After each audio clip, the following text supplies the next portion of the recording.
Hello, Pisces. Welcome to Higher Source Tarot for your 2025 year of tarot and oracle card predictions. This will be your angel number for the year. When you see this number around, take a pause, stop a moment, pay attention to your surroundings, and know that your spiritual team is communicating with you. You have the number 9999, lessons learned. It's the number that represents culmination, results, benefits, reflection, and completion. Take stock of your accomplishments and how you arrived at them. This is a reminder to maintain optimism and drive toward your goals. Maintain your momentum and know that the powers of heaven have your back. You made it. And the reward goes to you. Okay, so when the number 9999, and even if it's, in single form, double form, triple form, still pay attention to those nines. All right, one more oracle, and then I have an assignment. Oh, I love that. She always reminds me of a young Denise Richards. Do you see that too a little bit? The card of denial or deception. There is a situation that you are refusing to see clearly. Living in denial can create false scenarios. To see the things that are not accurate, have the courage and discernment to dig deep into the truth of the situation, which reminds me of lessons learned, culmination. Okay, there's an important relationship between these two. Now, I want to give you a little assignment. I've been giving the other signs. I thought of this, and I think it could help. As we get through the cards, we're going year by year around the wheel. Now, when we get to the bottom of the wheel, I'm going to turn the cards. They're not considered reversals because I'm actually turning them. But one thing you could do that would be, I think, kind of a cool idea. Jot down notes along the way. You could handwrite them and put them in separate envelopes for each month of the year as a note to your future self. Or if you're more into technology, you could even open your Google Calendar and do it right now as we go along, leaving yourself notes so you can remember what the cards have to say to you month by month. All right, I just thought that was kind of a cool idea. All right, let's shuffle a little bit here, and then we'll lay out the cards.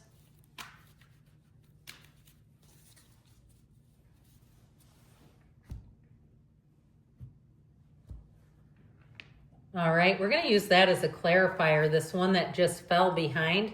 It was the Five of Wands. All right, we're starting off here in January, which actually the card of 999 reminded me a lot of the Chariot, except it's the number 7. February, you've got the 8 of Pentacles. March, the 10 of Swords. April, the Fool, which is so auspicious, coming right up the rear of that 10 of Swords. May, the 4 of Pentacles. June, the Knight of Swords. July, the 3 of Cups. August, the Hermit energy. September, the 9 of Cups. You have Judgment in October, the Emperor in November, and rounding out the year with the 4 of Wands. Oh, you know what? I'm going to take this King of Cups. I was going to take 2, but I do like the King of Cups because it represents you. So we'll talk about this 5 of Wands. It's a change card, and I feel like they're telling you to be balanced in your approach, not to overextend yourself, especially where something may create a conflict or be something you really, when you say yes to something and you immediately think no, or you feel no in your gut, follow your instincts, follow your heart. And I feel like they're telling you to stay true to yourself. So we'll put that over there for safekeeping. Let's begin with January. Talk about driven to success. Anything new that you start in January with this Ace of Cups, King of Cups, you'll be on top of the world. If you're interviewing for a new job, this is like getting the job during the interview. It's being recruited. It's having all signs, all systems go. Speaking of signs, I also, feel like this will be a time when you'll be attracting green flag people. You know those people when you interact with them and you feel better afterwards. You feel safe with them. You can be yourself. You're not worried or anxious around them. So with the King of Pentacles and King of Cups, I do feel like job and money-wise, you're going to be in great shape. You have somebody here who really wants to help you get ahead. If you need to take out a loan for something, you'll have somebody who's a trusted advisor. They're not just trying to get your money. If you, even on the mundane level, if you go into a store and you need some expertise on buying dress clothes or business clothes or something else, you'll have somebody who wants to actually help you, and it's not all about the commission. So I do feel like with the King of Pentacles and King of Cups, any transactions you make, you're going to find that they really are just using their skill, their expertise, and their craft. They're not trying to just get a sale out of you. You're not just a dollar sign. Now, in terms of love, this would be a great time to fall in love. And I tell you, you have it dotted throughout the year. I like April. I like July. I like September, October, November, and December, okay? So now I'd also tell you too, with this being Cancer energy, the end of May and even June would be good, all right? As you go through and are wondering where are your aspects of love for love this year, I'd say you're going to find love in all the right places. Now, this Eight of Pentacles in February tells you that your hard work will pay off. You will have more money coming in if you're doing something, even if you have a patchwork of jobs right now. I feel like you're going to find that it's bringing in more money than you realized it would. Or if you're retiring and you have something like a pension and you're finding out and calculating, you're contacting your state government to find out, if I retire in this month or that month, what will my pension bring in? You may be lining up side jobs saying, I'm not quite ready for Social Security, but I'd like to have a little extra income. I feel like with that Eight of Pentacles, again, there's a payoff. Eights are wonderful energies in the tarot. Vibration, unity. It's an energy that will attract more. You'll be in rhythm and flow with the people around you. Now, if you're getting ready to move, I tell you, April would be a great month to do it, or even into July, and then those fall months that we talked about, even through December. But with the Eight of Pentacles, this helps you get lighter. You know, there's been some astrological shifts, if you've been following any of it online, that have been over the past couple of years. Many of us have gone more minimalist so that we can be ready to launch. We can be ready to pivot. We can be lighter. So again, if you're taking care of things because you're planning a move, I feel like you're right on target. Now, in your season here, what are we doing here? I feel like somebody gets to run down. And I feel like it has something to do with this Five of Wands. Be careful not to overextend yourself. If you have a big milestone birthday and you're planning some kind of a big trip, be cautious if people are sick around you. Protect yourself. There's nothing wrong with using a mask if needed, okay? If somebody says, I'm really sick, you don't have to, inhale what they exhale. Now, I would also say too, if you have a trip planned, be cautious there too. Let's not have too many drinky poos and saying, I ruined that day because I didn't feel good. I feel like there's something about that Ten of Swords that's actually well within your control. Endings are new beginnings. We embrace them. But what I love about this yearly reading is that you can mitigate the energy. So if you know you're going to go out and whoop it up, you can say, but I'm going to do it with moderation. I'm going to do it temperance style. I'm not going to let myself get way out of control here and be in a place where I regret things. So the tarot, your best friend who tells you the truth, is giving you a bit of a warning, all right? And I know I probably sound like a mother lecturing you, but that's how I'm getting that, and I feel like somebody here needs to hear it. You can tell me in March how you did with that. So I keep seeing Cancun. You know those shot girls that walk around with the big funnels of alcohol? Dude, you don't need to put your mouth on that. There's something about it just feels wild. So as you get into April here, you have that Fool energy, which is so great as your season ends. You'll be, if it is your sun sign, that is, you'll be ready to start on a brand new page. This is where you take flight. This is where the governor that may have been over your life in other years has been completely removed. There's nothing stopping you. This is where your soul takes flight, like we talked about. It is an energy that says anything is possible. More will come in. Anything new that you start, you're going to be like a sponge. You're going to hit the ground running, and it's going to be easy. It feels effortless, easy. In terms of relationships, this is such a great energy for love, where you love in a truly unconditional way, but it's also reciprocated. Okay, the person you attract loves you just as much. I heard just as hard. You can say it that way if you like.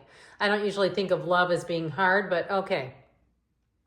So with this Fool energy, I feel like April is a real tipping point for you, where you're really going to feel like you can take on the world. Like this is your year. This is where everything begins for you. I love January for you too, but I like that as well. So into May, you may too, if you start something new with the physical body, or even some kind of a mental diet, an energetic diet, or a debt diet, you're going to be sticking to it. Nobody's going to get you to waffle. Your willpower is quite strong here. So if you do have any kind of a conflict, the only warning I'd give you here, be careful, because he's not very agreeable. He's like, my way. And so if you do have a conflict, it can be tough to resolve it with you. The good news is it's your energy, so you could perhaps shift it. But I do feel like there's something about that Four of Pentacles, my way kind of attitude. In the energy of June, I feel like you're still cooking pretty hard here. This Knight of Swords brings in communication, but he also says, get out of my way, I'll take this over. So the month of June, you're going to be getting stuff done. If you have paperwork that needs to get done, or some kind of a business plan, or starting something new, you're going to want to be a one-person show. Watch out for that, because you may find that other people's help, especially with these two in the mix, could be really beneficial. So with that Knight of Swords, anything that's been untrue, you don't have a lot of aspects this year about dishonesty, but if there's something lingering from 2024 or before, I feel like it'll finally get handled. This is where you can finally be released and say, I'm so glad to be done with that. It feels like it's a curse removed from my life. So June will be a great month for you. If you have some unfinished emotional business, this will handle it. Now, what I love about it, because I'm of course looking at the cards after it, is in July you have the Three of Cups. It's time to celebrate. So this is actually an engagement card. So if you have a crazy ex lingering in June, I feel like you'll finally hit the change where they're no longer a part of your life. But into July, this is a time of merriment, of joy, conviviality, kinship coming together. It'd be a great time for any type of reunion, and you may not see it coming yet. But it could be old friends who say, we have not seen each other since college, let's get together. This Three of Cups has you in the place of saying, yes, I did it. They dance together, so it is an energy that says you'll be getting along well with people. If you have some kind of event planned, if you have perhaps adult children and you're divorced and they're getting married, you and the ex will be able to be at the same wedding. I always hate to hear it when people can't come together, even when it's important for their kids, but it does happen. So into the energy of August, you have Know Thyself. This Hermit energy brings a level of depth, but it also brings in success. The Hermit is all-knowing. It's your higher self. This would be a great time if you're thinking, I keep hearing Boulder, Colorado. If you're thinking about going, I think that's where Gaia TV is located. If you're thinking about doing any kind of spiritual workshop or conference, August, your channel is going to be wide open. It'd be a great time to do it. If you're thinking about moving there or getting a job with Gaia TV, it just hit the reading for you. So those of you that say, that speaks to me, I've been looking at that, here you go, it's in the reading. It is a time, though, of knowing, and it's a time of knowing how the path unfolds. There's no uncertainty here. This is coming out on the other side, finding success, and moving forward in a very wise way. So there's not any big mistakes as you go through the end of the year. August on look brilliant. Here's another 9 for you. 9 of Cups, one of the lottery tickets of the tarot. To say September will be a lucky month is an understatement. It's a time of blessings. I love all this watery energy, but even punctuated with the King of Pentacles is great for you because that earthy energy stabilizes things. So I feel like you're going to have the best of both worlds. That's what I keep hearing. So with that 9 of Cups, if you have anything good going on in September that's already planned, know you'll be smiling from ear to ear. If it's a relationship, this person will want to take it to a more serious level. And there'll be somebody who treats you like gold. They treat you exactly how you deserve, like someone who is so important. You'll feel valued, you'll feel worthy, and you'll see it in their actions. And so it's even just beyond the feelings. This is such a wonderful time of achievement for you. Into October with the energy of Judgment, anything that you've outgrown, you leave behind. And trust me, it doesn't try to follow you here. And so with Judgment, it's a real turning point. It's one of the most important times in the year for you in October. When important information comes in, it helps you release the past and embrace the future, but it really helps you rise to the occasion. So I feel like the energy of October is going to be brilliant. Again, if you haven't met anybody by here, September, October, November, and December are great months for partnerships. Well, and into November, you've got the great architect of the universe. Talk about the emperor. There's nothing higher than an emperor, by the way, but talk about fatherly energy. Now, if you had some kind of a rift with your own father, I feel like this would be your year too, to make things up, to make things better. If your father's passed, pay attention to all those signs and symbols, especially pennies in weird places. Like you find one in your shower. You find one on a windowsill. You know, those kind of things where you go, how in the world is that getting there? I feel like you have some kind of communication. Those of you that have lost your father, and especially in the month of November, I feel like he's going to be right there. And even if you had a tumultuous relationship, right there saying, I believe in you, I'm proud of you, and I wish I could have been more in your life. Okay, those of you that have that. Others of you will say, I just feel his energy and know I'm blessed. All right, I feel like either way. So you have a marriage showing up in December. This is a great time for partnerships. It's law of attraction energy, which you begin and end, which is so amazing to me. This will be a year of wishes fulfilled, dreams come true, making it happen. Your thoughts turn to things, but you just have to pay attention and you will see those signs and synchronicities all around you. Great year ahead for you, Pisces. I love you, and I'll be back again soon.